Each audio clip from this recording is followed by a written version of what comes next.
पटना में एक मुस्लिम परिवार रहता था। आज भी बहुत मुस्लिम परिवार रहते हैं। उन्हीं में एक परिवार में रहता था, उसका नाम था दादर रहमान। क्या नाम था?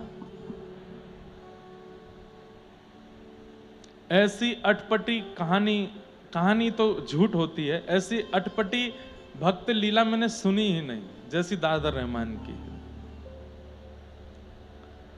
एक होता है बंधुओं कि आप प्रयास करते हो ठाकुर जी की प्राप्ति करने का, और एक होता है कि ठाकुर जी प्रयास करते हैं आपकी प्राप्ति का। ये दो प्रकार से ही भक्तों के चरित्र आपको सुनने को मिलेंगे। भक्त ने प्रयास किया भगवत प्राप्ति का, और दूसरे में ठाकुर जी ने प्रयास किया उस भक्त की प्राप्ति का।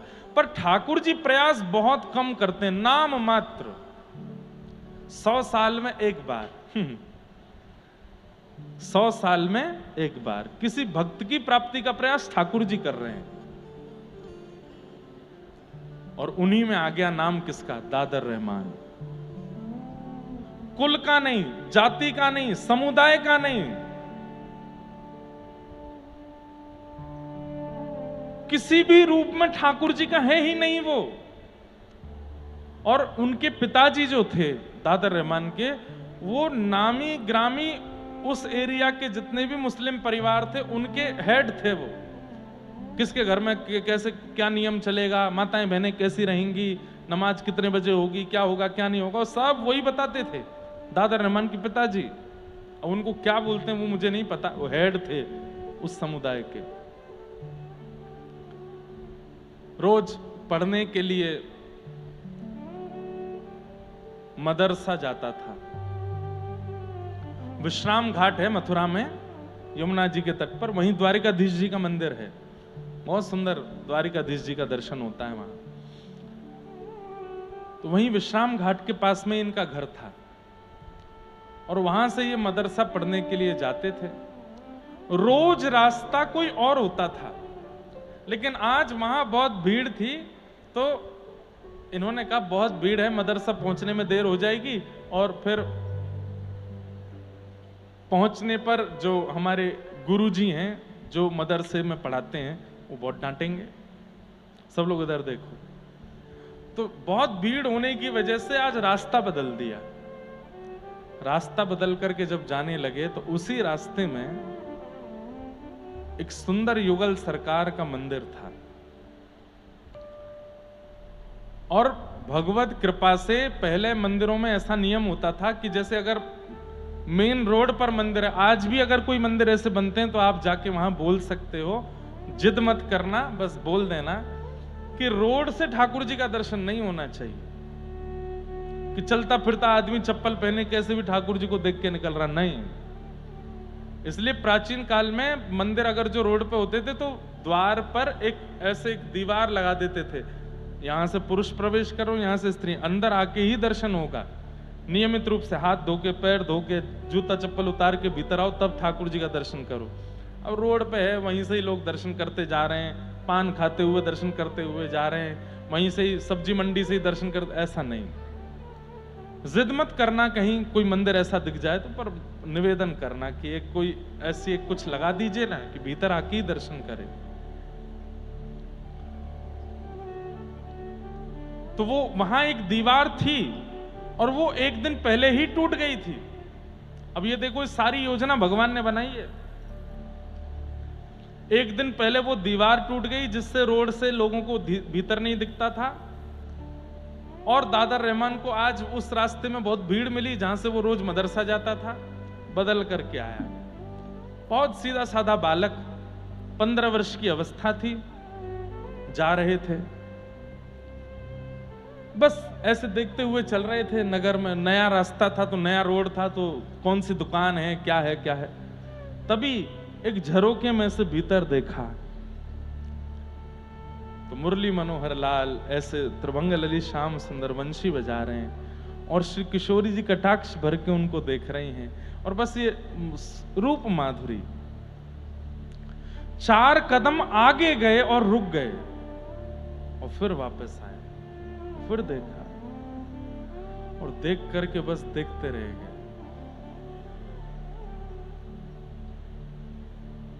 अपने तन की स्थिति पर खुद, उनको नाम भी नहीं पता है ये कौन है। हाँ, बस इतना पता था कि हम मथुरा में रहते हैं, यहाँ हिंदुओं के भगवान का जन्म हुआ था, वो वंशी बजाते हैं, और उनकी एक प्रियसी है, उनकी एक पत्नी है राधा रानी, और उनको सब लोग कृष्ण कृष्ण कह के बुलाते हैं, ऐसा इतना बस पता था। आज जब वही देखा, मोर मुकुट ऐसे, और ये मधुर वंशी बजा रहे हैं, कटाक्ष से ठाकुर जी श्री जी को देख रहे हैं, श्री जी ठाकुर जी को देख रही हैं, और दादा रहमान बाहर खड़े खड़े उनको देख रहा है। कुछ नहीं पता है, इसके आगे कुछ जानते ही नहीं है, करना क्या है, बोलना क्या है, अब कहना क्या है, कुछ नहीं पता, बस खड़े खड़े खड़े खड़े खड़े 4 घंटे व्यतीत हो गए। 4 घंटे बाद जैसे ही भोग आया ठाकुर जी का, तो पर्दा लगा। पर्दा लगने पर तब उनकी आंखें ऐसे हुई और अपनी आंखें मीड़ने लगे, आंसू आ गए थे, पूरा यहां कुर्ता नीचे गीला हो गया था। बोले ये हुआ क्या मुझे? किसी से पूछा भैया समय क्या हुआ? बोले दोपहर के 12 बजे हैं। अरे इतनी देर हो गई, मैं तो सुबह 7 बजे निकला था घर से, ये क्या हुआ मेरे साथ? अब मदरसा कैसे जाऊं, मौलवी तो बहुत मारेंगे मुझे, तो इधर जाऊं उधर जाऊं, सोचने लगे क्या करूं क्या करूं। घर ही चले गए, और घर जाकर के ना कुछ खाया ना पिया, अपने कक्ष में जाकर के चुपचाप बस बैठे हैं, और बोले ये क्या हो रहा है मेरे साथ, ये क्या दिखा था मुझे, इतना अच्छा क्यों लग रहा था, और मुझे इच्छा क्यों हो रही है दोबारा उनको देखने की, मेरा मन क्यों हो रहा है कि मैं दोबारा जाऊं, फिर से देखूं उनको। घबराहट होने लगी, कहीं ये पाप तो नहीं है, कहीं अम्मी को पता चले, अब्बा को पता चले, मारेंगे तो नहीं मुझे। बंधुओं, 1947-50 के बीच की घटना है ये। कल्याण अंक आता है गीता प्रेस, उसमें ये अंक लिखा था, और वो दादर रहमान ना कुछ खाए ना पिए, बस पड़े पड़े रुदन कर रहे हैं। और जैसे ही अम्मी आती हैं या कोई घर का सदस्य आता तो उठ के बैठ जाते हैं। हाँ बोलो क्या हुआ, आज इतना शांत क्यों है? नहीं कुछ नहीं, थोड़ा ऐसी गर्मी लगी ना तो थोड़ा घबराहट हो रही है। नींबू पानी पिएगा? हाँ पी लूंगा। माँ पानी लाई, एक घूंट उनके सामने ऐसे पीते हैं, वो चली जाती है। इच्छा ही नहीं हो रही कुछ खाने की पीने की। चाहे लगन लगी घनश्याम की, बहुत सुंदर पद है। ठाकुर जी की लगन जिसको लग जाती है, बंधुओं यहां सुनने तो आप लोग आते हैं पर अगर भूल से भी अगर ठाकुर जी ने पकड़ लिए ना तो किसी काम के रह नहीं पाओगे फिर। इसलिए ठाकुर जी ने खुली छूट देख रखी है कि भाई तुम लोग भजन साधन करके मुझे पकड़ लो, मैं अगर पकड़ूंगा तो फिर रोना नहीं बाद में, क्योंकि फिर किसी काम के रह नहीं पाओगे। बहुत सुंदर पद है। दादर रहमान को पता नहीं चल रहा है कि क्या, और बात भी तो नहीं कर सकते किसी से, किससे जाके कहूं, किसको बताऊं अपनी मन की वेदना? जिससे कहूंगा वही मुझे मारेगा, ये क्या कर रहा है तू? लेकिन किया तो मैंने कुछ भी नहीं है, मैं तो बस जा रहा था, देख लिया, अब मैं कैसे रुक गया, कितनी देर देखने लगा, इसमें मेरा क्या दोष है? अपने आप से ही बातें कर रहे हैं। रात भर सोए नहीं, तभी समय हुआ सुबह का। पक्षी आदि सब बोलने लगे, सब नहाने धोने जाने लगे। आप भी बड़े उत्सुक होकर के तैयार हो गए और मन में सोचते हुए जा रहे हैं, नहीं दादर कुछ गड़बड़ हो जाएगा, वहां से नहीं जाना है, अपने वाले मार्ग से ही चलते हैं। और बस जा रहे हैं उस रास्ते से जहां रोज मदर से जिस रास्ते से जाते थे, पर जैसे उस रास्ते पर गए, आज भीड़ भी नहीं है, लेकिन रुक गए। नहीं, अपने आप को समझा रहे, मैं रुकूंगा नहीं, बिल्कुल नहीं रुकूंगा, वहां पे गलत है ना, अपराध है, पाप है, लेकिन एक बार देख लूंगा बस। शायद हो सकता है एक बार देखने से जो घबराहट हो रही है, बेचैनी हो रही है, वो नहीं होगी। मदरसा ही तो पहुंचना है, चल लौट के चलते हैं ना वहीं से। वही भाव उचित है।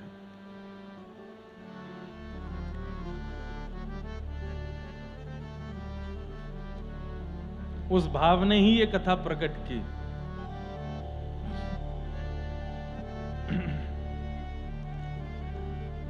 आप दोबारा लौट करके उस रास्ते से जा रहे हैं और बस देखते जा रहे हैं कहां है वो मंदिर, कहां है। तभी वो द्वार दिख गया। घबराहट भी हो रही है, डर भी रहे हैं, पर इच्छा भी हो रही है कि एक बार तो देख लूं। और बस धीमे धीमे गए, मंदिर के बिल्कुल सामने खड़े हो गए। खुद से फिर पूछ रहे हैं, दादर देख ले, देखना है कि नहीं देखना? नहीं देखना, सीधे चलते हैं, आगे बढ़ते हैं। एक बार देख लेते, फिर पीछे आते हैं, नहीं देखना, चलते हैं, फिर चले, फिर एक एक झलक देख लेते हैं, थोड़ा थोड़ा मुड़ते हैं। एक बार आंख खोल के देखना है, फिर बंद करके सीधे चलना, मदर से जाना है। हम मुसलमान हैं, हमको अपने अपने भगवान को भजना है, ये सब नहीं करना है। एक बार देख लेते हैं। और जैसी नजर करके देखा, आंख खोली, फिर से देखते रह गए, वहीं स्थिर रह गए और सामने खड़े खड़े रोने लगे। और रोते रोते रोते रोते स्थिति हो गई कि अब बोलने लगे, मुझे मत पकड़िए आप, ये क्या कर रहे हैं मेरे साथ? मैं आप वाला नहीं हूं, मैं आपका नहीं हूं, मेरे दूसरे हैं। आप क्यों मुझे रोक लेते हैं यहां पर? तो मानो भीतर से ठाकुर जी कह रहे हैं, अच्छा ठीक है तो चला जा, मन नहीं हो रहा जाने का, क्या करूं? मैं तो जानता ही नहीं आपको, आपके यहां क्या परंपरा, क्या विधि विधान, मुझे कुछ नहीं पता, मुझे क्यों पकड़ रहे हो, क्यों रोक रहे हो? ठाकुर जी बोले, तू मुझको अच्छा लगे, तू मुझको भागे हो है। अब यहां प्रश्न आता है, दादर के जीवन में ना तो नाम है, ना संकीर्तन है, ना कथा है, ना यज्ञ है, ना तप है, ना अनुष्ठान है, ना ही वो हिंदू कुल में जन्मा है, फिर क्यों उस पर कृपा हो रही है? यहां हम कर करके परेशान होते जा रहे हैं, हम पर फिर भी कृपा नहीं हो रही है, क्यों?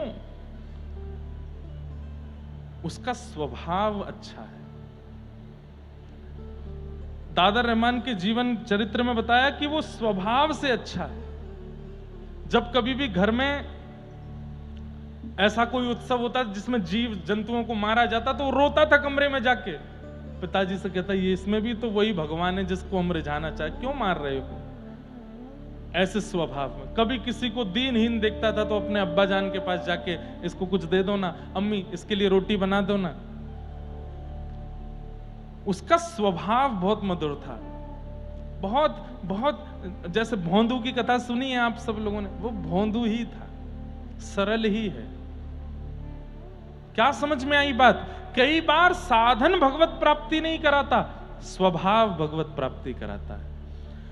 अधिकतर देखा जाता है हम भक्त साधन से तो हो जाते हैं पर स्वभाव से नहीं बन पाते। कथा में आने वाले लोगों में भी प्रतिस्पर्धा होती है, कथा में आने वाले लोगों में भी दुनिया भर के दोष भरे पड़े रहते हैं। सरल चित्त, सीधा चित्त जिनका होता है ना, उनको ठाकुर जी मिलते हैं। और मैं तो ऐसा भी मानता हूं, जैसे किसी का आपको स्वभाव लगा बहुत सीधा है, बहुत सरल है, बिल्कुल सामान्य है, ये अंतिम जन्म है उसका। अच्छा एक बात, थोड़ा मेरा एनालाइज है, मैंने थोड़ा सा एनालाइज किया है, ध्यान से सुनना। कोई व्यक्ति जिसका स्वभाव बड़ा चंट है, बहुत चतुर है, बहुत जल्दी जल्दी, और जो है जरा सी देर में परिस्थिति को परख लेता है, जरा सी देर में कैसे यहां से पैसे निकालने हैं, कैसे यहां ये करना है, ये बहुत जल्दी जल्दी, मतलब बहुत चतुर है। समझो ये उसका पहला जन्म है, पहली बार आई है उसकी जीवात्मा, तो अपने सारे पैतरने लगा रही है दुनिया में, इसको कैसे अपनाना है, इसको कैसे पकड़ना है, इससे कैसे पैसे निकालने हैं, यहां से कैसे निकल के भागना है, इससे कैसे करना है, ये सब कुछ। एक जन्म के बाद फिर दूसरा जन्म आता है तो थोड़ी चतुराई घट जाती है, फिर तीसरा जन्म आता है थोड़ी और चतुराई घट जाती है, चौथा जन्म आता है थोड़ी और, करते करते करते अब वो आत्मा एक्सपीरियंस्ड हो गई है, उसको पता चल जाता है कि यहाँ चतुर बनने से कोई फायदा नहीं है, अंततो गत्वा लकड़ी पर जलना ही है। चतुर बनने से, इसका हक मारने से, ये करने से, वो करने, कुछ नहीं होने जाने वाला। तो वो आत्मा क्या करती है, अपनी बुद्धि को विश्राम देती है, बोले तू शांत रह, थोड़ा सरलता से। कोई गलत कर भी रहा है, किसी के द्वारा अपराध हो भी रहा है, तो वो उसको देख करके शांति हो जाती, कोई बात नहीं भाई, तुम भोगोगे, तुम जो कर रहे हो, हमें कोई इससे चिंता नहीं। सरल चित्त जिनका हो जाता है, सहज स्वभाव जिनका हो जाता है, मेरे मायने में ये उनका अंतिम जन्म है। बस वो साधन और ले आए, भजन और ले आए, बस निकल जाएंगे, अब फिर नहीं आएंगे दुनिया में। रहमान, दादर रहमान का स्वभाव बहुत अच्छा था, इसलिए ठाकुर जी को भा गया। ठाकुर जी के आगे रो रहा है, मैं आपके वाला नहीं हूं, आपको जो लोग भजते हैं वो मैं नहीं हूं, आप गलत आदमी के पकड़ रहे हो। ठाकुर जी बोले पूरा विश्व मेरा है, मैं जगन्नाथ हूं, ये जग का स्वामी हूं मैं। दूसरे दिन भी यही हुआ, लौट के घर आ गया, फिर कुछ खावे नहीं पीवे नहीं, कभी हाथ कांपे, कभी पैर कांपे, और कभी आकाश की ओर देखे, मां आ जाए तो अपने आप को संभालने का प्रयास करे, आंखों के आंसू पहुंचे, पर मां समझ जाती है, क्या बात है, कोई बात है? नहीं मां, कोई बात नहीं। लगन लगी घन श्याम की जाहे, लगन लगी घन श्याम की, भरत कहूं पग परत है कितहूं, धरत कहूं पग परत है कितहूं, भूल जाए सुध धाम की। चलोगे यहां पर जाओगे वहां, अगर ठाकुर जी जीवन में आ गए तो ऐसा हो जाएगा। चलना चाहोगे यहां लेकिन पहुंचोगे वहां, धरत है पग परत है कितहूं, कहीं और चले जाते हैं। छवि निहार नहीं सार कछु, छवि निहार नहीं सार कछु, धरि पलन दिन जाम की, धर पलन दिन जाम। अभी आप दर्शन करते हैं तो कहीं ना कहीं ये बात सब लोग अनुभव करते हैं, अभी आप ठाकुर जी का दर्शन करते हैं तो आपको ऐसा लगता है आपके पाप घट रहे हैं, आपके पुण्य बढ़ रहे हैं, और देख लूं और देख लूं और देख लूं, थोड़ा और देख लूं, इनको मेरे दुख दर्द समझ में आ जाएंगे। लेकिन जब ठाकुर जी से प्रीति हो जाएगी तो आप केवल देखोगे, कुछ होगा नहीं। मेरे पुण्य बढ़ रहे हैं, पाप घट रहे हैं, ये सारी भावना कुछ नहीं, बस देखने का मन होगा, पलक झपकना भूल जाओगे।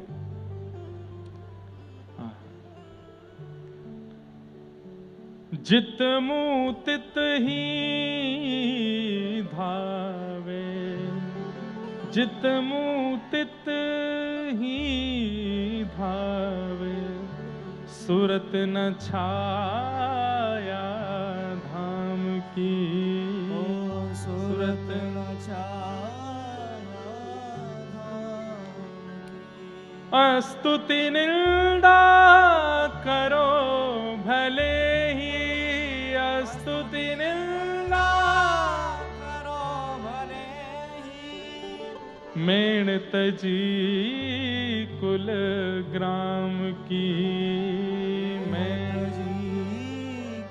फिर तुम्हारी कोई स्तुति करे, कोई निंदा करे, कोई अपवाद करे, कोई भलाई करे, कोई बुराई करे, अरे करते रहो, मुझे इससे मतलब ही नहीं है। नारायण बौरी भई डोले, नारायण बौरी भई डोले, नारायण बौरी भई डोले, नारायण बौरी भई डोले। बौरी मतलब बावड़ी, रही न काहू काम की, रही न काहू काम की, लगन लगी घन श्याम की जाहे, लगन लगी घन श्याम की,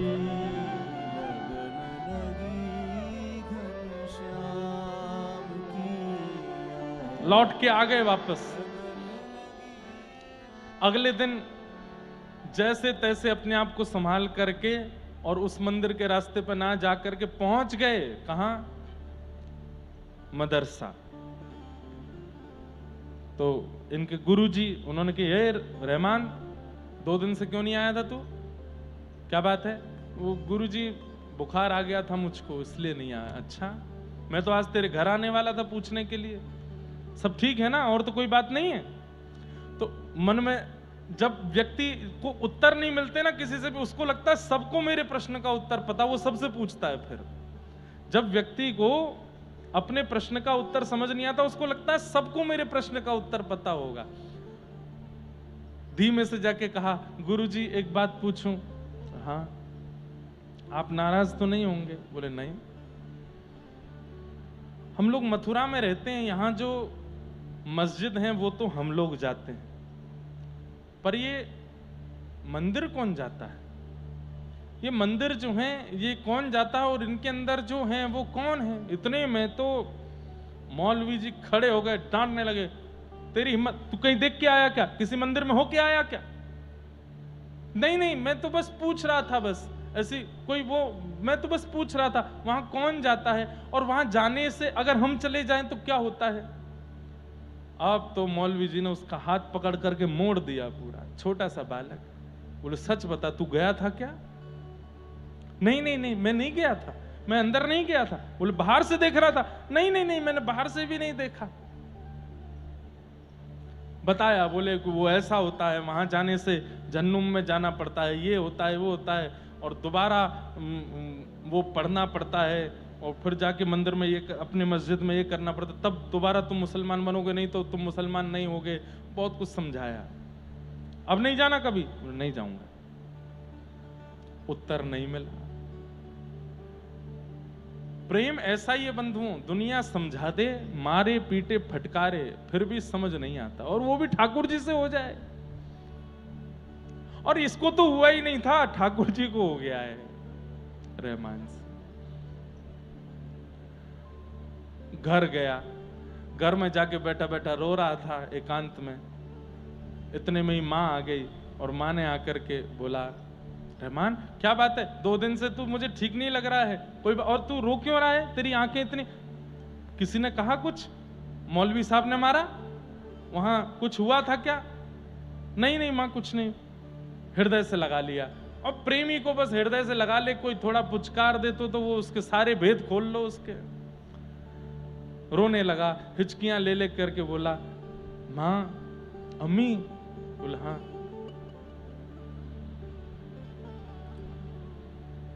हिंदुओं के भगवान का नाम क्या है? उसको बोलते क्या है? इतने में तो मां ने भी देखा, ये तू क्यों पूछ रहा है? क्यों पूछ रहा है? क्या बात है? नहीं मां, कोई बात नहीं, बस ऐसे ही पूछ रहा था। क्या बात है, सही से बता। वहां तो मां भी नाराज हो गया। अब मतलब वो ये प्रश्न ऐसा था कि वो जिससे पूछता है वो ही नाराज हो जाता है। रुक जा, तेरे पिताजी आने दे, उनको बताऊंगी, उनसे पूछना।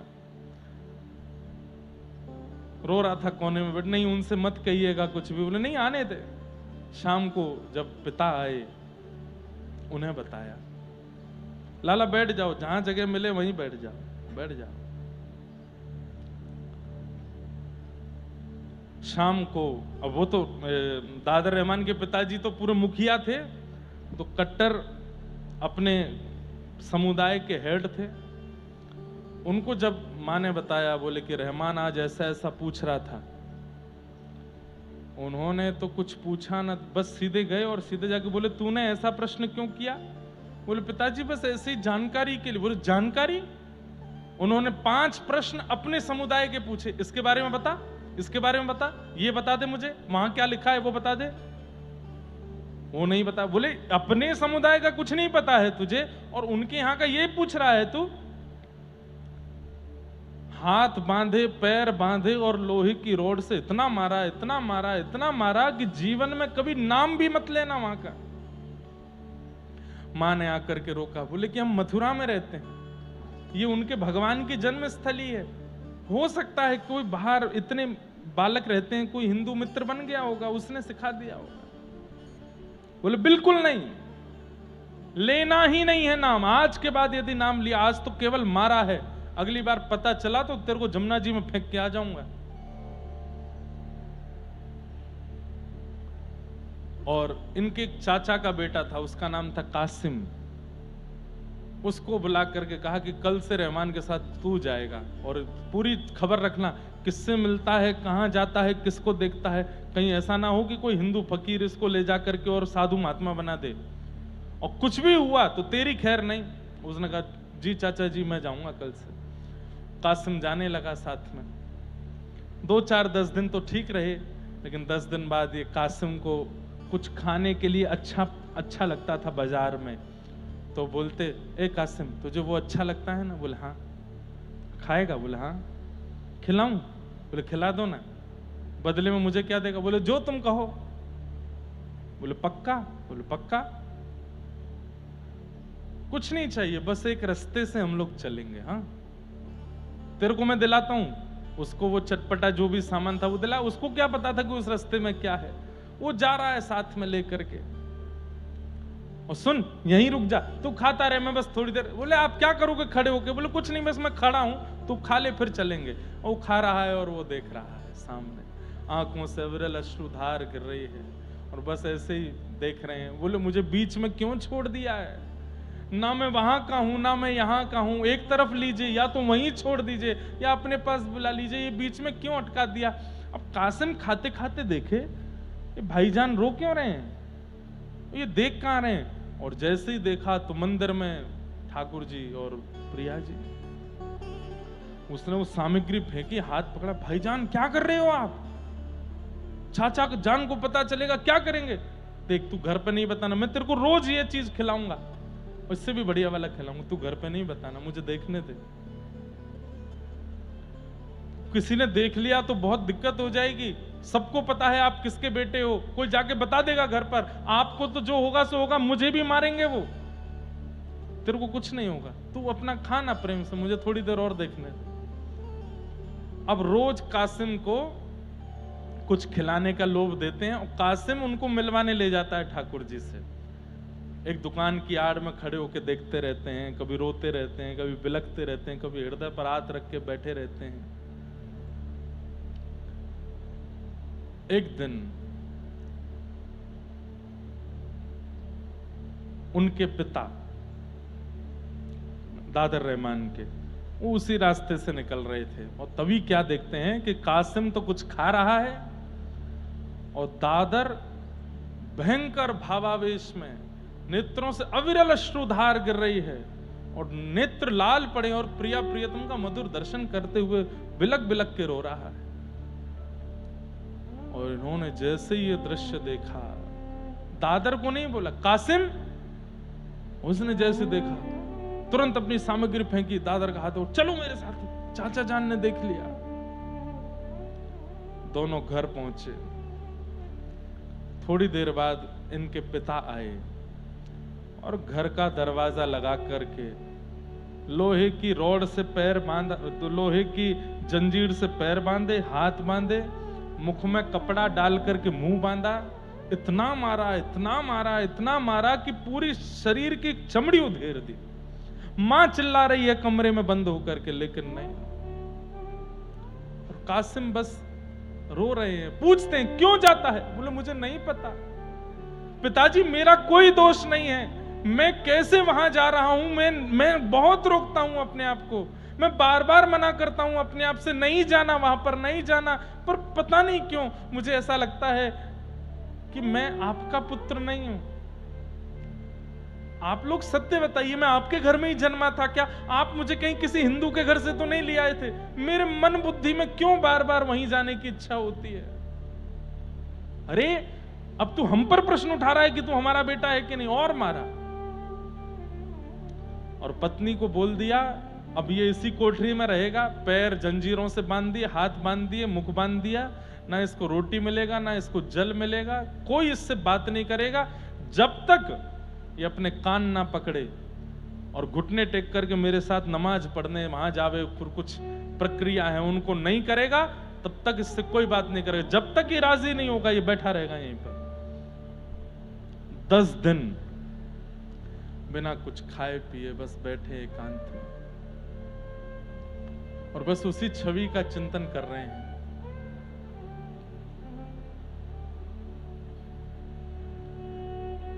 एक दिन 2 दिन तो छुपाव रहा, तीसरे चौथे दिन से ऐसी स्थिति कि इनकी अम्मी आकर के द्वार पर बोलती है, बेटा कुछ खाएगा? नहीं। कुछ पिएगा? नहीं। तेरे को भूख नहीं लगी? बोले ना। क्या है? क्या क्या चाहिए? कुछ तो बता। बोले कृष्ण और राधा रानी चाहिए, उनको लाके दे दो। मत बोला कर, तेरे अब्बा जान सुनेंगे, बहुत मारेंगे तुझे। मत बोला कर, तेरे हाथ जोड़ती हूं, तेरे पैर पूछती हूं, मत बोला कर उनका नाम। बैठे रहते 4-5 दिन और निकल गए, फिर पूछती है, बेटा कुछ खाएगा? तेरे लिए रोटी लाऊं? देख मैं नीचे से रोटी दे दी है, तू खा ले, थोड़े दाल चावल खा ले, कुछ पानी तो पी ले। केवल राधा कृष्ण चाहिए, अब तो उन्हीं की भूख है, उन्हीं की प्यास है, उनसे ही मिलना है मां, और कुछ नहीं।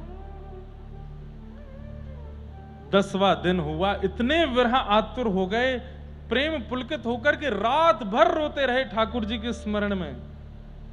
और बंधुओं, 11वें दिन के प्रारंभ में जैसे ही पिता ने आकर के उस कोठरी में देखा, हथकड़ियां रखी हैं, बेड़ियां रखी हैं, ताला लगा है, लेकिन दादर रहमान वहां नहीं है।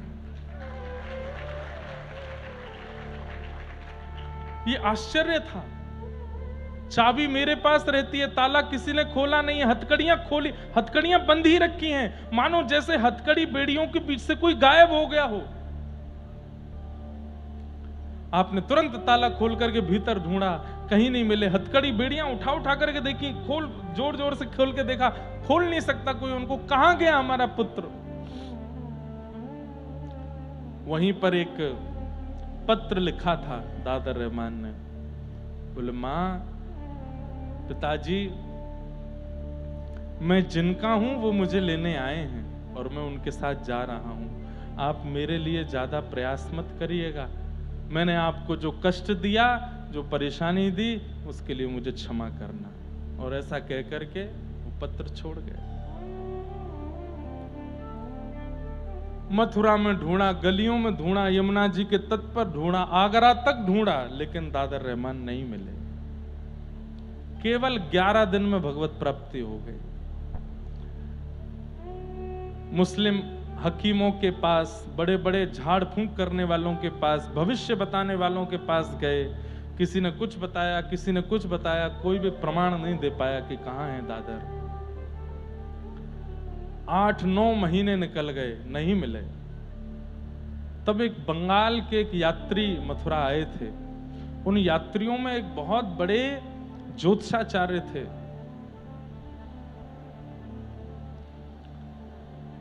बंगाली थे। उनके पास आप गए और जाकर के रोते हुए बोले कि देखिए, मैं दूसरे समुदाय का हूं, लेकिन मेरी बहुत बड़ी दिक्कत है, आप समाधान करो।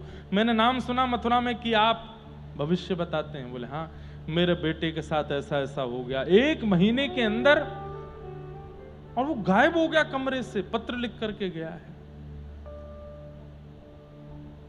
आपने जब स्थिति सुनी, वो क्या बोलता था, क्या कहता था, कैसे रोता था, बोले मैंने देखा था मंदिर के बाहर खड़े होते रोते हुए उसको। कैसे हो सकता है? हम तो मुसलमान हैं, हम तो इतने समय की नमाज करते हैं, ऐसा करते, कैसे मेरे बेटे पर उसका प्रभाव हो ही नहीं सकता, किसी ने जादू किया है।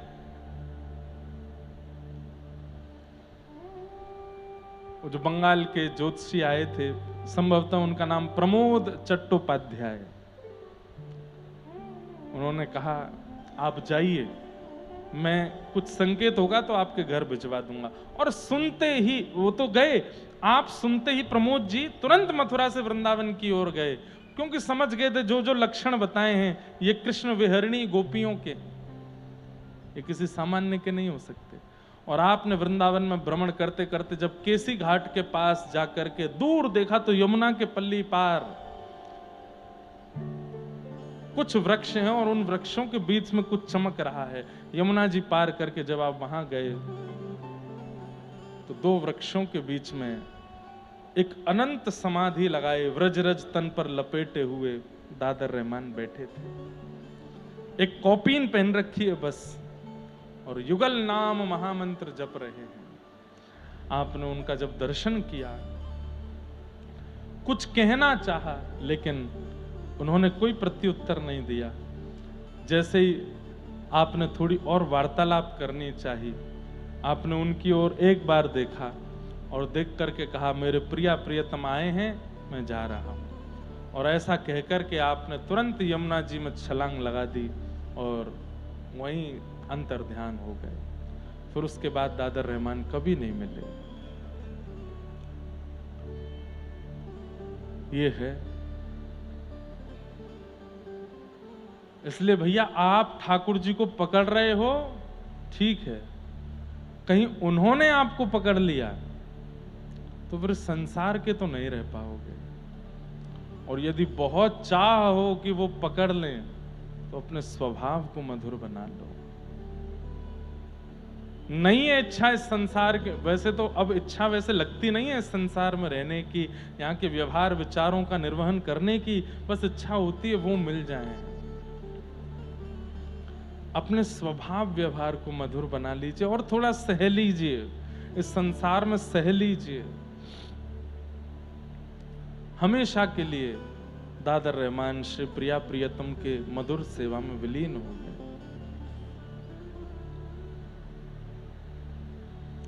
लगन लगी घन श्याम की जाहे, लगन लगी घन श्याम की,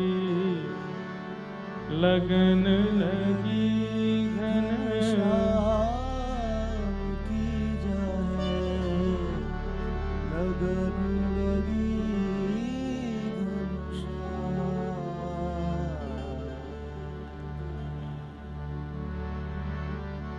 भागवत जी का विषय क्या कहता है? धर्म प्रवजित कई तपोत्र परमो। परम धर्म यानी कि प्रिया प्रियतम से प्रेम करना, यही परम धर्म है।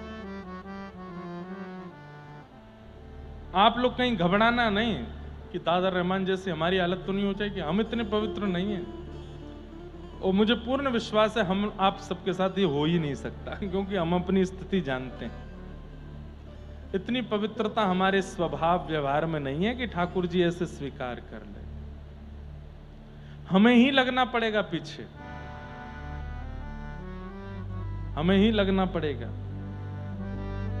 और वो लगना ही परम धर्म कहलाता है। उनसे प्रीति, उनसे प्रेम।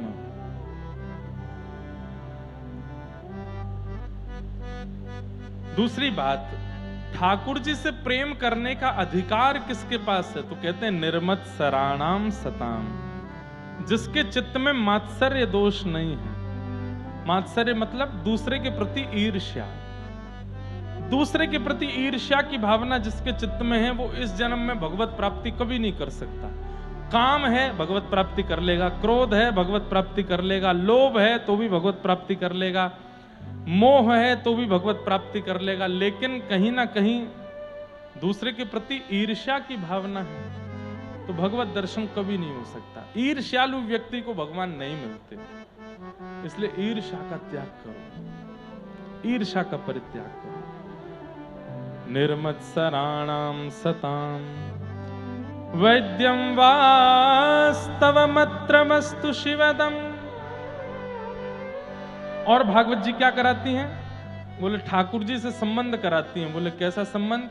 बोले निर्मत्सराणाम सताम, मात्सर्य दोष से रहित संबंध ठाकुर जी से कराती हैं। निर्मत्सराणाम सताम। फिर ठाकुर जी आपके जो बनेंगे वो सदा के लिए ही आपके वैसे ही रहेंगे। आपके लाला बने, आपके भैया बने, आपके सखा बने, वो जिस भी संबंध में आपके पास आएंगे वो सदा उसी भाव से ही रहेंगे। भागवत जी का आश्रय लेना पड़ेगा। बिना इनके आश्रय के संबंध की पुष्टि नहीं हो सकती। इसलिए वैद्यम वास्तवमत्र वस्तु शिवदम, ठीक ठाकुर जी से आपका संबंध। और बोले कैसा संबंध? शिवदम, कल्याणकारी संबंध कराती है। तापत्रयोन्मूलनम, 3 प्रकार के तापों का उन्मूलन कर देती हैं भागवत जी। आदि दैविक, आदि भौतिक, आध्यात्मिक, फिर किसी भी प्रकार का ताप यानी कि कष्ट जीवन में नहीं रहता है। केवल एक ही कष्ट रहता है कि श्याम सुंदर हमें कैसे मिलेंगे, वो मुरली मनोहर हमें कैसे मिलेंगे, वो मधुसूदन, माधव, मुरारी, बस यही एक कष्ट रह जाएगा जीवन में। और कोई कष्ट कष्ट सा लगेगा नहीं। लाइट नहीं आ रही, एसी नहीं चल रहा, कोई बात नहीं। नमक खत्म हो गया है, केवल सब्जी मसालों की बनी है, कोई बात नहीं। रोटी में स्वाद नहीं है, घी नहीं डला है, कोई बात नहीं। कपड़े अनुकूल नहीं बचे पहनने को, कोई बात नहीं। गाड़ी का डीजल खत्म हो गया है, पंचर हो गई, रिक्शा से जाना पड़ेगा, कोई बात नहीं। सब चीज में फिर एग्रीमेंट आ जाएगा, सब चीज में एग्री हो जाओगे, बस एक ही चीज में डिसएग्री रहोगे। ये कब मिलेंगे, इनकी प्राप्ति कब होगी, ये हमें कब मिलेंगे, इनकी प्राप्ति हमें कैसे होगी, हम ऐसा क्या करें कि बस ये हमें मिल जाए। बाकी जितनी भी अव्यवस्थाएं सब सहने को हम तैयार हैं, बस ये नहीं मिल रहे हैं, ये हमसे नहीं सहा जा रहा है। तो जो साचे हमारे ही हैं, बस उनसे परिचय समझने के लिए आप कथा में आते हो, उनको थोड़ा और जान लें और समझ लें, उसके लिए ही तो कथा में आते हैं हम। और श्रीमद् भागवत वही करती हैं।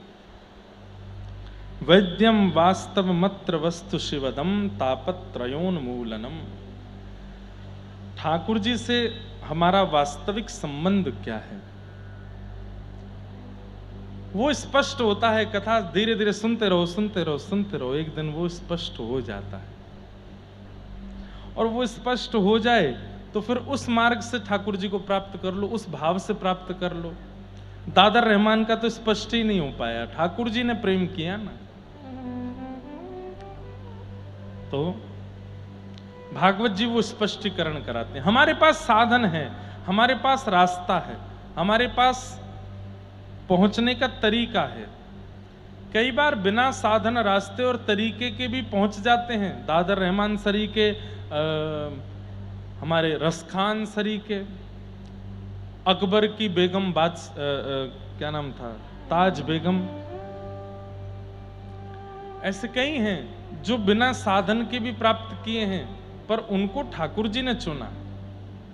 और केवल ऐसा नहीं कि मुस्लिम भक्तों को ही ठाकुर जी ने चुना, ये तो एक दो नाम हमको याद हैं, कई हैं ऐसे जिनको ठाकुर जी ने चुना है।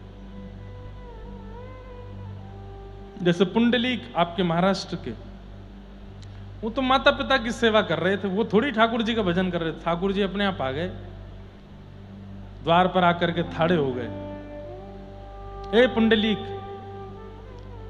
हम प्रसन्न होकर तुझे दर्शन देने आए हैं। पुंडलीक बोले, आपको प्रसन्न करने के लिए मैंने कुछ किया ही नहीं, फिर क्यों हो गए? अरे माता पिता की सेवा कर रहे हो, हम प्रसन्न हो गए इससे। आपको प्रसन्न करने के लिए थोड़ी, जिनको प्रसन्न करने के लिए कर रहा हूं वो तो हो जाएं। अरे द्वार पर भगवान आए हैं, आसन तो दे दो, ईंट खिसका दी, वो खड़े हो जाओ इस पर। जब माता पिता की सेवा से फ्री हो जाऊंगा तो आ जाऊंगा आपके पास। पुंडलिक साधन नहीं कर रहा है, ठाकुर जी रीझ गए। न जाने कौन से गुण पर दयानिधि रीझ जाते हैं। कौन सी बात आपकी अच्छी लग जाए, कुछ पता थोड़ी ही है। बस उनको अच्छी लगे ऐसी बातें करते रहो, ऐसा व्यवहार करते रहो, ऐसी चर्चाएं करते रहो।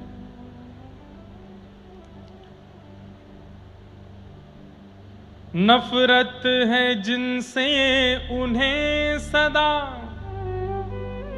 नफरत है जिनसे उन्हें सदा, उन्हीं अवगुणों में मैं हूं बंधा। वो सारे अवगुण मेरे अंदर हैं जिनसे ठाकुर जी को घोर नफरत है, सब हैं हमारे अंदर। कैसे मिलेंगे ठाकुर जी? बस हम कभी कभी कहते हैं कैसे मिलें, कैसे मिलें, कैसे मिलें, ये मत पूछो। ऐसे कौन कौन से व्यवहार हैं जिनसे वो दूर हो जाते हैं, उनकी लिस्ट बना करके बस वो नहीं करो। प्राप्ति के साधन करना एक विषय होता है, और जिनसे वो दूर हटते हैं वो ना करना एक विशेष विषय होता है। जैसे आपका कोई मित्र है और मित्र खुश कैसे होता है? उसको समोसा खिलाओ खुश होता है, उसको वड़ा पाव खिलाओ खुश होता है, उसको जो है ठंडा वाला दूध रोबजा वाला पिलाओ खुश होता है। लेकिन वो दुखी कैसे होता है?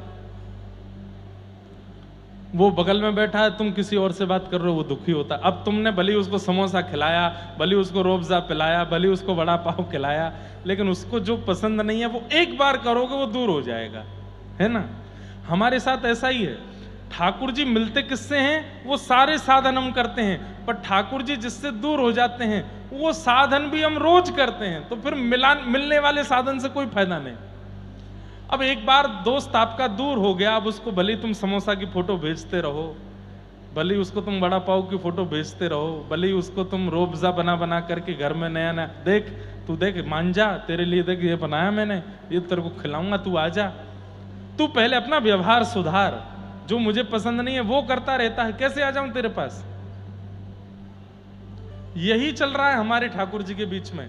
ठाकुर जी को अच्छा लगता है वो सब हम ठाकुर जी को, देखो हम कथा सुनने जाते हैं, देखो हम पंढरीनाथ दर्शन करने जाते हैं, देखो हम एकादशी का व्रत करते हैं, देखो हम कंठी माला पहनते हैं, ठाकुर जी देखो हम तिलक स्वरूप धारण करते हैं।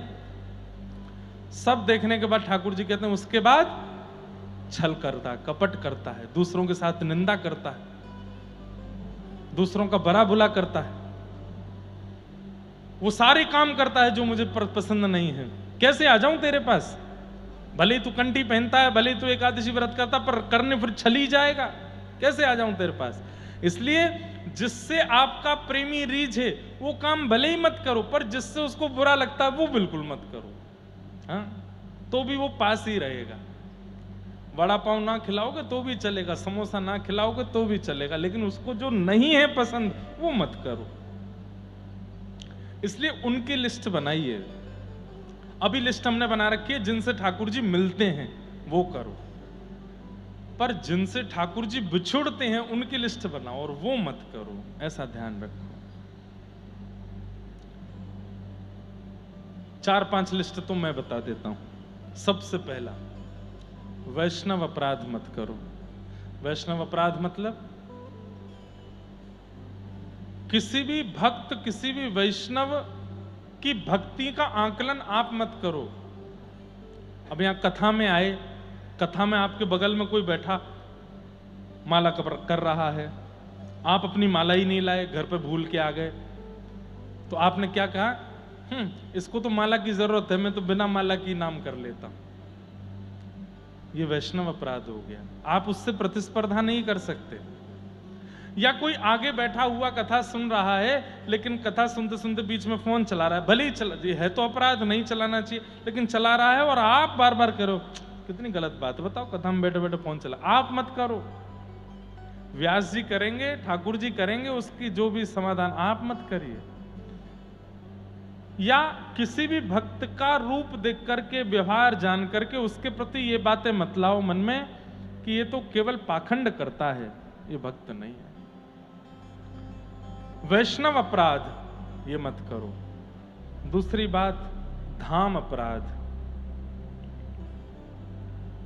धाम अपराध मत करो।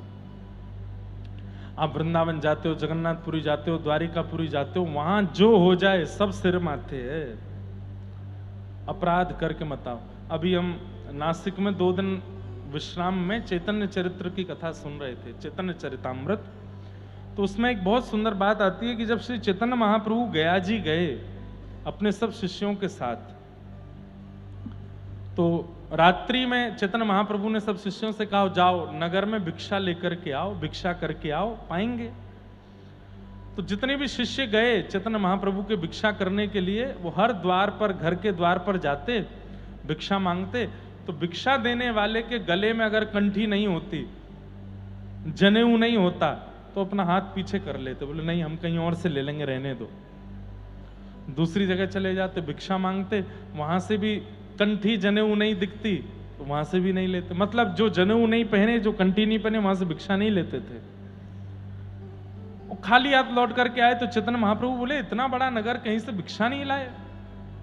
बालकों ने कहा भिक्षा तो बहुत मिल रही थी, लेकिन एक भी व्यक्ति जनेऊधारी और कंठीधारी नहीं मिला, इसलिए हम भिक्षा लेकर के नहीं आए। तो चैतन्य महाप्रभु, कोई बात नहीं, रात्रि में बुखार चढ़ा, इतना भयंकर ज्वर चढ़ा कि दूसरे दिन वैद्यों ने आकर के खूब औषधि दी, लेकिन उनका बुखार ठीक नहीं हुआ।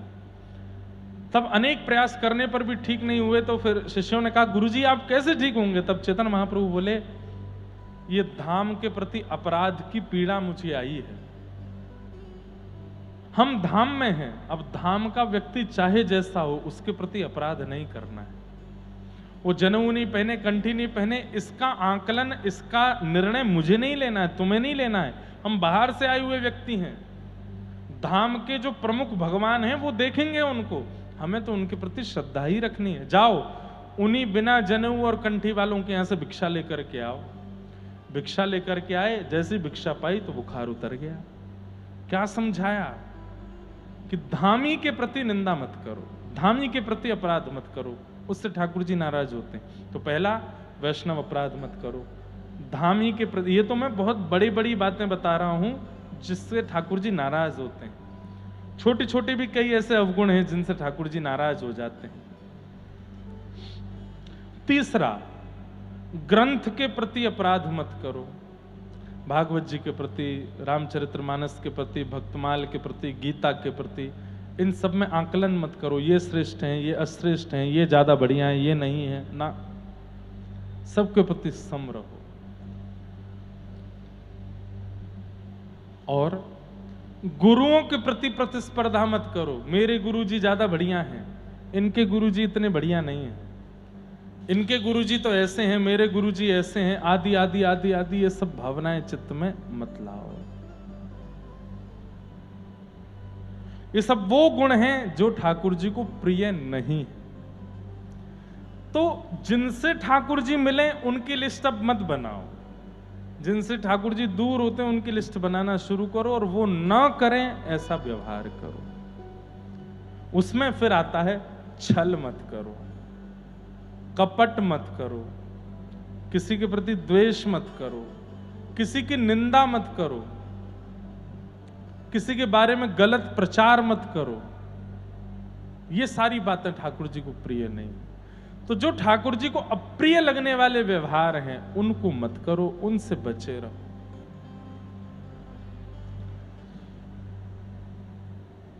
श्रीमद् भागवते महामुनि कृते किंबा परैरीश्वरः सद्यो हृद्यवरुध्यते त्रिकृतभिः शुश्रूषुभिस्तत्क्षणात्। भागवत की कथा को निरंतर सुनो, क्योंकि इनके श्रवण मात्र से हरि चित्त में आ जाते हैं, हरि चित्त में प्रकट हो जाते हैं। निगम कल्प तरोर्गलितम फलम सुख मुखादमृतद्रव संयुतम पिबत भागवतम रसमालयम मुहुरहो रसिका भुवि भावुकाः। निगम यानी वेद रूपी कल्प वृक्ष का पका हुआ फल श्रीमद् भागवत है। सुखदेव जी के मुख लग जाने से अमृत तुल्य ये भागवत जी की कथा हो गई है। सुखदेव जी के मुख लग जाने से अमृत तुल्य हो गई है। क्या करें? बोले इस कथा को पियो, सुनो मत। पीने का अभिप्राय क्या है? मतलब यहां बैठकर के सुनते ही जीवन में लगनी चाहिए। अगर आपने यहां सुनकर के कोई बात आपको अच्छी लगी, हाँ व्यास जी ने कितनी अच्छी बात कही, इसको हम पालन करेंगे, अगर ये सोचा तो कभी पालन नहीं कर पाओगे। करेंगे, फ्यूचर में मत जाओ, प्रेजेंट अभी करता हूं, आज से ही निर्णय लेता हूं, ये जो कहा ये मैं करूंगा। इसे कहते हैं कथा को पीना। और एक होता है अच्छा ठीक है कल से मैं ये चीज करना शुरू करूंगा, ये होता है कथा सुनना। और यहां पर लिखा गया है पिबत भागवतम, भागवत की कथा को सुनो मत, पियो, उसका पान करो, पियो। पी हुई वस्तु तुरंत असर दिखाती है। सब लोग इधर देखो, यहां देखो, ध्यान से कथा सुनो। पी हुई वस्तु तुरंत असर करती है, कथा का असर तुरंत होना चाहिए। 1 दिन बाद, 2 दिन बाद, 4 दिन बाद, 10 दिन बाद नहीं। आप सोचो कि 7वें दिन कथा पूरी होगी, 8वें दिन से मुझ में असर आएगा, कभी नहीं आएगा। अभी यहीं बैठे बैठे नहीं आ रहा है तो कभी नहीं आएगा। यहां आ गया तो आएगा, यहां नहीं आया तो वहां नहीं आ सकता। ये वो बात होती है ना कि भाई हॉस्पिटलाइज्ड हुए तो हॉस्पिटल में इंजेक्शन लगते ही ठीक होना शुरू हो गए तो ठीक हो गए।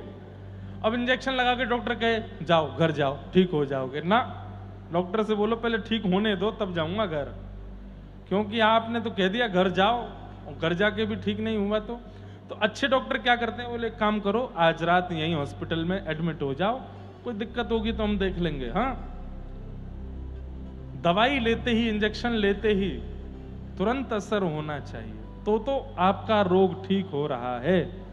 और यदि आप प्रतीक्षा कर रहे हो कल ठीक हो जाएंगे, परसों हो जाएंगे, परसों करा तो लिया ऑपरेशन अब हो जाएंगे ठीक ना, तभी ठीक होने चाहिए, उसके बाद से ही परिवर्तन आना चाहिए, नहीं तो वो बीमारी लगभग हमेशा रहेगी आपके अंदर। यहां असर नहीं हुआ तो घर पे तो कभी नहीं होगा। इसलिए 3 घंटा जो आप कथा सुनते हैं 6 से लेकर के 9 बजे तक, इस बीच में अनुभव कीजिए कि मुझ में असर हो जाए, मुझ में परिवर्तन हो जाए, क्योंकि यहां नहीं हुआ तो वहां नहीं होगा। आज नहीं हुआ तो कल पे ऊपर कल का विचार करो, कल होगा, कल भी नहीं हुआ तो परसों होगा, परसों नहीं हुआ तो तरसों होगा, 7 दिन में नहीं हुआ तो अगली कथा की प्रतीक्षा करो, कब होगी अगली कथा, उसको श्रवण करेंगे तब होगा। कथा पंडाल में ही होना चाहिए, घर तक के लिए विचार मत करो, प्रतीक्षा मत करो।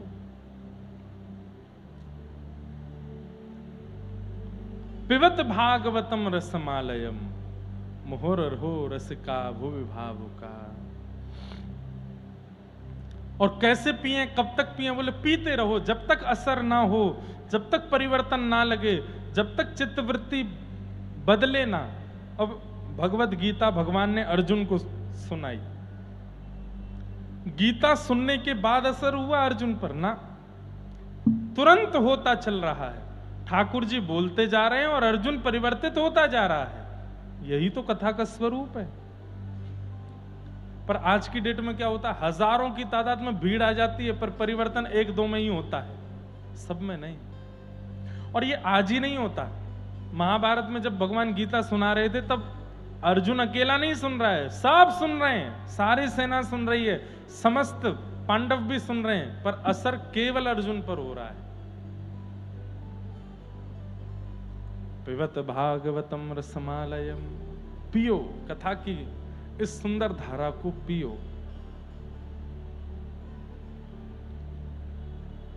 पिबत भागवतम रसमालयम मुहुरहो रसिका भुवि भावुका। रसिक बन करके पियो, भावुक बन करके पियो। अच्छा, कथा सुनने के लिए श्रोता के अंदर 2 लोगों के लक्षण होने चाहिए, एक तो परीक्षित और दूसरा अर्जुन। ये 2 प्रधान श्रोताओं के बारे में हम लोग सुनते हैं, एक वो जिसने सुखदेव जी से कथा सुनी, एक वो जिसने स्वयं ठाकुर जी से कथा सुनी, अर्जुन और सुखदेव, परीक्षित। दोनों के अंदर लक्षण क्या है, दोनों के लक्षण हमारे अंदर आ जाएं तो कथा में बैठे बैठे परिवर्तन आने लग जाएगा। क्या लक्षण है? परीक्षित का लक्षण है भगवत दर्शन की उत्सुकता, लालसा, व्याकुल है परीक्षित भगवान का दर्शन करने के लिए, उत्सुकता परीक्षित के पास है। दूसरा परीक्षित के पास क्या है, बोले मेरा अगला क्षण भी अंतिम हो सकता है, जितना हो सके मैं इसी क्षण में भगवत की ठाकुर जी की कथा सुन लूं, 7 दिन में मरना है उसको, तो हर क्षण उसका अंतिम है, इस भाव से वो कथा सुन रहा है। तो कथा कैसे सुनो, आज की कथा सुन जाएं, कल आके फिर और सुनना, कल का कोई पता थोड़ी है कल हम आ पाएंगे कि नहीं, कल की कोई भरोसा नहीं है। कल का आप चलो आपको अपना भरोसा हो, व्यास जी का भरोसा नहीं है, व्यास जी नहीं आए तो, व्यास जी कोई कुछ हो गया तो। इसलिए अभी आज मुझे अभी सुनना है, अभी परिवर्तित करना है अपने चित्त को, अभी दर्शन करना है ठाकुर जी का, कल पर नहीं जाना है मुझे। ये स्थिति परीक्षित की है। और अर्जुन की परिस्थिति क्या है? पूर्ण समर्पण। करिष्ये वचनम तव। ठाकुर जी के प्रति इतना समर्पित है, आप कहोगे दिन तो दिन, आप कहोगे रात तो रात। व्यास के प्रति ऐसी समर्पण की स्थिति श्रोता की हो जाए तो अर्जुन और परीक्षित इन दोनों के व्यवहार यदि चित्त में आ जाए तो कथा अभी असर करेगी, कल नहीं, अभी असर होगा उसका।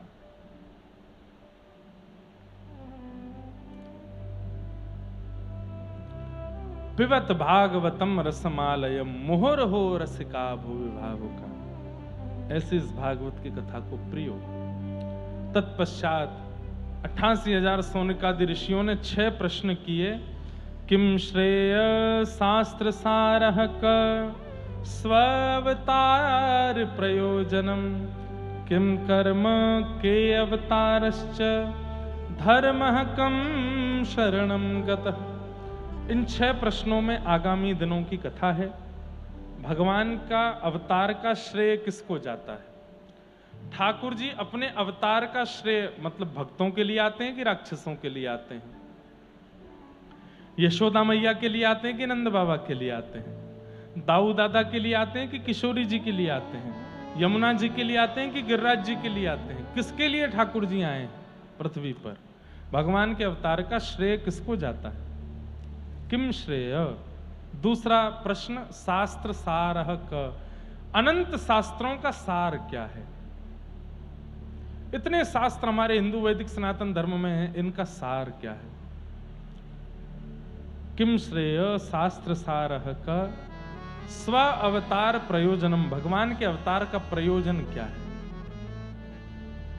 ठाकुर जी राम बन के, कृष्ण बन के, परशुराम बन के आते हैं, ये तो समझ में आती, पर फिर नृसिंह बन के, मत्स्य बन के, कच्छप बन के, वराह बन के, ये जानवर बन के भी ठाकुर जी आ जाते हैं, मछली बन के भी आ जाते हैं, मानव बन के। ठाकुर जी के आने का हेतु क्या है? स्व अवतार प्रयोजनम किम कर्म। भगवान के कर्म क्या है, करते क्या है भगवान? हमने तो सुना है वो भ्रगुटी टेढ़ी करते हैं तो पूरी पृथ्वी बन जाती है, वो मुस्कुरा जाते हैं तो पूरी धरती चल जाती है, और वो जरा से क्रोध में भरते हैं तो नूतन प्रलय हो जाता है। जिनके सोचने से सब कुछ हो जाता है उनको करने की क्या आवश्यकता है? वो कर्म क्या करते हैं? किम कर्म के अवतारश्च। भगवान के अवतार कितने हैं? और अंतिम प्रश्न धर्मः कम शरणम गतः। ठाकुर जी के जाने के बाद धर्म किसकी शरण में जाता है? ये 6 प्रश्नों के उत्तर दीजिए। तब सौनकादि ऋषियों ने 88,000 सौनकादि ऋषियों ने प्रश्न किया और इसके उत्तर में सूत जी महाराज अब उत्तर देने से पहले अपने गुरु को प्रणाम करते हैं। यम प्रव्रजन्तमनुपेतमपेत कृत्यम द्वैपायनो विरह कातरया जुहाव पुत्रेति तन्मय